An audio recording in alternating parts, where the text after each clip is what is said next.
లావణ్య రాజ్ తరుణ్ వ్యవహారం రోజుకొక మలుపు తిరుగుతూ ఉంది. లావణ్య ఇష్టంగా పెంచుకుంటున్నటువంటి కుక్కలను మాకు ఇచ్చేయండి అంటూ తెలంగాణ యానిమల్ వెల్ఫేర్ అసోసియేషన్ వారు లావణ్యకి వార్నింగ్ ఇచ్చినట్లుగా ఒక వార్త ఇప్పుడు సోషల్ మీడియాలో చక్కర్లు కొడుతున్న నేపథ్యంలో అసలు ఈ వార్తలో వాస్తవం ఉందా లేదా అనే దాని మీద మనం విశ్లేషణ చేసుకునేటువంటి ప్రయత్నం చేద్దాం. ప్రస్తుతం మనతో పాటు ఉన్నారు ప్రముఖ సినీ క్రిటిక్ దాసరి విజ్ఞాన్ గారితో మాట్లాడదాం. విజ్ఞాన్ గారు నమస్తే అండి. నమస్తే అండి. రాజ్ తరుణ్ లావణ్య వ్యవహారం రోజుకు కీలక మలుపు తిరుగుతూ ఉంది.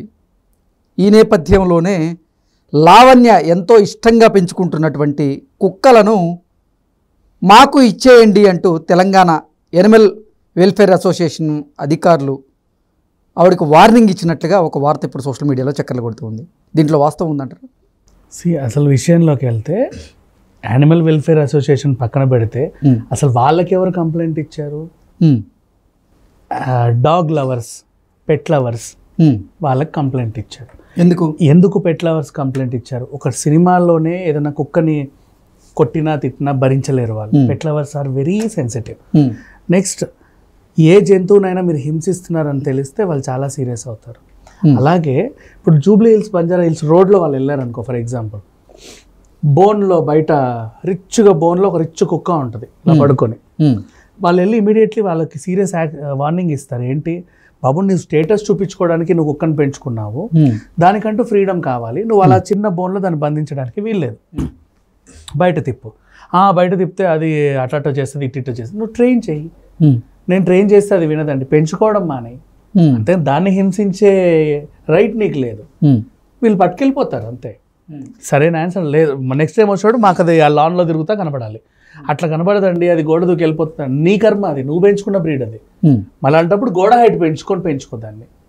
అంతేగా నీ సింబల్, నీ స్టేటస్ని చూపించుకోవడానికి అక్కడ రిచ్గా ఇట్లా పెట్టుకుంటారు, అందరు కనబడాలి అని చెప్పేసి. వీళ్ళు అది యాక్సెప్ట్ చేయరు. సేమ్ ఇప్పుడు ఏంటంటే రాజ్ తరుణ్ లావణ్య ఇష్యూ ఎప్పటి నుంచో టీవీలో రన్ అవుతుంది. నీ రంకు భాగవతం మాకు అనవసరం, నువ్వు ఎవరితో తిరిగావు, ఏం చేసావో మాకు అనవసరం, నువ్వు డ్రగ్గులు తీసుకుంటావా, పెగ్గులు తాగుతావా, మాకు అనవసరం. కాకపోతే ఈ కంప్లీట్ సినారియోలో మాకు అర్థమైంది ఏంటి, నేను రాజ్ తరుణ్ కలిసి ఉన్నాము, మాకు ఒక 18 కుక్కలు, 5-6 క్యాట్స్ ఉన్నాయి, సుమారు ఓ 25 అటు ఇటుగా ఓ 25 జంతువులు ఉన్నాయి మన దగ్గర. ఓకేనా? ఇప్పుడు ఈ 25 జంతువులు ఏవైతే ఉన్నాయో మేమిద్దరం కలిసి ఉన్నప్పుడు చూసుకునేవాళ్ళం. ఆయనే బాగా చూసుకునేవాడని కూడా నువ్వు చెప్పావు, రైట్? ఇప్పుడు ఆయన అనేవాడు అక్కడ లేడు, మరి వీటిని ఎవరు చూసుకుంటున్నారు అనేది ఒక క్వశ్చన్ వచ్చింది చాలా మందికి. ఆమె ఏం చెప్పింది, నేను లేదా రాజ్ తరుణ్ లేకపోతే అవి ఉండలేవండి. సరే, ఆయన లేడు, కానీ నువ్వు లేకున్నా ఉండలేవుగా, డన్. నెక్స్ట్, మాకేమో రోజు నువ్వు ఏదో టీవీ ఛానల్లో కనపడుతున్నావు, నువ్వు కుక్కల్ని ఎప్పుడు చూసుకుంటావు? పొద్దున్న లేస్తే ఇది పెడితే అక్కడ నువ్వే, అక్కడ లైవ్లో నువ్వే, ఇక్కడ నువ్వే, అక్కడ నువ్వే కదా. నువ్వు ఉండేది మణికొండ అని చెప్పావు, మీ టీవీ ఛానల్లో సుమారు జూబ్లీ హిల్స్ ఏరియాలో లేదంటే శ్రీనగర్ కాలనీలో ఉంటాయి. నువ్వు పొద్దున్న వెళ్తున్నావు, మధ్యాహ్నం, వీటికి 3 పూటలు టైం ఫుడ్ పెట్టాలి. నువ్వేం పెడుతున్నావు? వాటికి ఎలాంటి పోషకాలు ఇస్తున్నావు? పోనీ పెట్టి చచ్చినా ఏదో పడేసినా కూడా ఏమి ఇస్తున్నావు? వాటికంటూ సరైన పోషకాలు కేర్ టేకర్స్ ఉండొచ్చు కదా. కేర్ టేకర్స్ ఉండొచ్చు కదా, ఉంటే మాకు చెప్పు కేర్ టేకర్స్ ఉన్నారు అని. మేము చూసి ఓకే కేర్ టేకర్స్ ఉన్నారు, ఎలా కేర్ తీసుకుంటున్నారు అని ఆ టేకర్లని అడిగి ఏం పెడుతున్నారో చూసి వెళ్ళిపోతాం, నష్టమేం లేదు. ఆ కేర్ టేకింగ్ వాళ్ళు లేనప్పుడు, మీరు తీసుకునే ఆ కేర్ సరిగ్గా లేనప్పుడు, ఆ తిండి సరిగ్గా లేనప్పుడు, ఆ ప్రోటీన్స్ సరిగ్గా లేనప్పుడు పట్టుకెళ్ళిపోతాం అంతే. అది వాళ్ళు చెప్పింది. సో ఈమెకు లావణ్యకి ఏంటి, ఇప్పుడు మేమే చూసుకోవాలని చెప్పావు. పోనీ ఎన్ని కుక్కలు? సుమారు ఓ 25. నువ్వు ఒక్కొక్క దాన్ని ఒక్కొక్క గంట పట్టించుకున్నా సరే అయిపోయింది కదా నీ రోజు.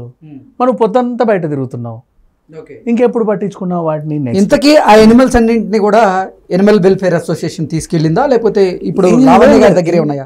ఆవిడ దగ్గరే ఉన్నాయి. ప్రజెంట్ ఏంటంటే జనాలు యానిమల్ వెల్ఫేర్ అసోసియేషన్కి కంప్లైంట్స్ రేస్ చేశారు. మాకేదో ఆందోళనగా ఉందండి, చాలా ఉన్నాయి, పైగా వీళ్ళు కొట్లాడుకునే వాళ్ళు ఎప్పుడు కుక్కలు అంటూ ఉంటే మేము ప్రతిసారి వాటికంటూ ఒక టైం కేటాయిస్తాం, లేదా పెంచుకోవడం మానేస్తాం. మా రెగ్యులర్ లైఫ్లో కొంచెం టైం వాటికి స్పెండ్ చేస్తాం. బయటికి తీసుకెళ్ళడమో, బుజ్జగించడమో, ఆడించడమో, పాడించడం, వాటికంటూ ఒక ప్రైవేట్ టైం స్పేస్ కావాలి. అవి మేము మా ఇంట్లో ఉండే కుక్కలు మేము అలా చూసుకుంటాం. ఇక్కడేమో వీళ్ళిద్దరు ఆడియోలు వింటుంటే ఒకరినొకరు ఇసురుకోవడాలు, కసురుకోవడాలు బోల్డ్ అన్ని జరిగాయి. ఇంత గొడవ జరిగే టైంలో మూగజీవాలు కొంచెం శారీరకంగా, మానసికంగా దెబ్బతింటాయి. అది మాకు అర్థమయ్యింది. అండ్ నెక్స్ట్, వీళ్ళిద్దరు సరిగ్గా కొట్లాడుకునే టైంలో వాటికి ఫుడ్ సరిగ్గా ఇచ్చారా లేదా, పైగా ఆ ఇంట్లో డ్రగ్గుల వ్యవహారం నడుస్తుంది, ఇంట్లో మాదక ద్రవ్యాలు ఉంటే వీళ్ళకి తెలుసు అది ఉఫు ఉఫు అని. వీళ్ళు అపస్మారక స్థితిలో పడిపోతే పాపం నోరు లేని జీవాలు వచ్చి అదో ఏదో చిన్న చితక నాకితే ఏంటి పరిస్థితి? ఆ ఇంట్లో ఇన్ని వ్యవహారాలు జరుగుతున్నాయి. సో వీటిని పోనీ కేర్ టేకింగ్ ఏమన్నా తీసుకుంటున్నారా అంటే నా మీద మొహం మీద ఊసేసిందని ఆయన మొహం తిప్పుకొని అటు పడుకుంటాడు, పోరా గుట్లే అని చెప్పి ఈవిడ మొహం తిప్పి ఇటు పడుకుంది. మరి మధ్యలో ఆ కుక్కల్ని పట్టించుకున్న నాదుడెవడు, వాటికి తిండి పెట్టిన నాదుడెవరు, వాటిని ఎవరు చూసుకున్నారు అని చాలామంది డాగ్ లవర్స్, పెట్ లవర్స్ అలా ఇప్పుడు సండే డాగ్ పార్క్లో కలుసుకునే వాళ్ళు ఉంటారు కదా. ఈ వ్యవహారం మన దగ్గర ఉండే ఈ 2 కుక్కలకే మాకు జరిగే 24 గంటల్లో టైం సరిపోక మేము చేస్తున్నాము. వాటికంటూ రోజు కేటాయించడానికి మాకు టైం సరిపోట్లా. ఎంత సాటర్డే సండే హాలిడేలు ఇచ్చినా సరే మాకు సరిపోట్లా వాటిని ఉద్ధరించడానికి. వాటికంటే అంత స్పేస్ కావాలి, అంత ముద్దుగా చూసుకోవాలి. మనం ఎంత అవి అంతే. అలాంటిది అన్ని కుక్కలు ఉన్నాయి నీ దగ్గర, ఒక పెద్ద జూ నడుపుతున్నావు నువ్వు, ఒక పెట్ కేర్ సెంటర్ లాగా అంత పెద్ద ఇదిగా అన్ని తెచ్చుకున్నావు, ఇన్ని క్యాట్స్ అన్ని డాగ్స్. వాటి మధ్య సఖ్యత ఎలా ఉంది, వాటిని మీరెలా చూసుకుంటారా? అంటే బోర్డులో బంధించారా, ఫ్రీగా వదిలేసారా, టైం వాకింగ్కి తీసుకెళ్తున్నారా, వాటి ఫిట్నెస్ స్టేటస్ ఏంటి, వాటి హెల్త్ స్టేటస్ ఏంటి, మానసికంగా బాగున్నాయా, శారీరకంగా కూడా అవి బాగున్నాయా, ఏ బ్రీడ్ ఎలా ఉండాలి ఆ ఏజ్కి తగ్గట్టు అలా ఉన్నాయా, దానికి మాకు సమాధానం కావాలి. నువ్వే చూసుకుంటున్నావా, ఇంకెవరైనా పెట్టి చూసుకోమని చెప్తున్నావా, పోనీ ఇంకెవరినో పెట్టినా వాటికి అవి అలవాటు అయ్యాయా, వీళ్ళు తుత్తు మాత్రంగా అయ్యో అది ఎక్కడికి వస్తుందో అని చెప్పి దూరంగా అక్కడ నుంచి ఫుడ్ పెడతారా, ఇట్లాంటివి ఏమో ఉంటాయి కదా.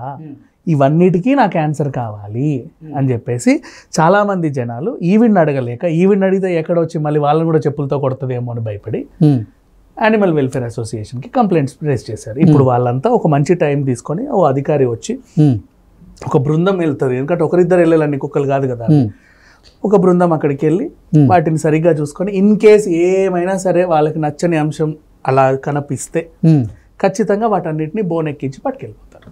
ఓకే, యానిమల్ వెల్ఫేర్ అసోసియేషన్ వాళ్ళు ఇప్పటికైతే లావణ్య ఇంటికి వెళ్ళలేదా? కంప్లైంట్స్ వచ్చాయి ప్రెసెంట్. ఓకే, కంప్లైంట్స్ మాత్రమే వచ్చాయి. రేపు కానీ యానిమల్ వెల్ఫేర్ అసోసియేషన్ వారు లావణ్యకి వార్నింగ్ ఇచ్చారు, ఆ కుక్కల్ని తమతో పంపించమన్నారు అనేటువంటి వార్త అయితే అసత్యం. లేదు, ఖచ్చితంగా వార్త వస్తే ఎందుకు యాక్షన్ తీసుకోరు? యాక్షన్ తీసుకోకపోతే వాళ్ళని బ్లేమ్ చేస్తారు కదా. ఖచ్చితంగా అధికారులు ఏదన్నా కంప్లైంట్ వచ్చిందంటే ఖచ్చితంగా యాక్షన్ తీసుకుంటారు, మేబీ తీసుకొనే ఉంటారు. ఓకే, మరి లావణ్య ఆ యానిమల్ వెల్ఫేర్ అసోసియేషన్ అధికారులకి ఎటువంటి రిప్లై ఇచ్చింది? ఖచ్చితంగా లేదండి నేను బాగా చూసుకుంటూ ఉంటాను అది ఇదనే ఏదో చెప్పుకుంటుంది, రండి చూసుకోండినే అంటది. ఆబ్వియస్లీ అలాగే అనాలి. అలా అనకపోయినా సరే, నువ్వు రెస్పాండ్ అవ్వకపోయినా సరే వాళ్ళు వచ్చి పట్టుకెళ్ళిపోతారు. ఏదేమైనా సరే లావణ్యకి అయితే ఈ వారం 10 రోజుల్లో ఉన్న కుక్కలన్నీ పోవడం ఖాయం. మరి రాజ్ తరుణ్ అంత ముద్దుగా పెంచుకుంటున్న కుక్కల్ని లావణ్య ఇప్పుడు ఆయనకి ద్రోహం చేసింది, చివరికి ఆయన పెంచుకునే కుక్కల్ని కూడా తీసుకెళ్లి యానిమల్ వెల్ఫేర్కి ఇచ్చేసింది. ఇంకా ఏం సాధించింది అది తెలియాలి. Okay, thank you so much. Thank you.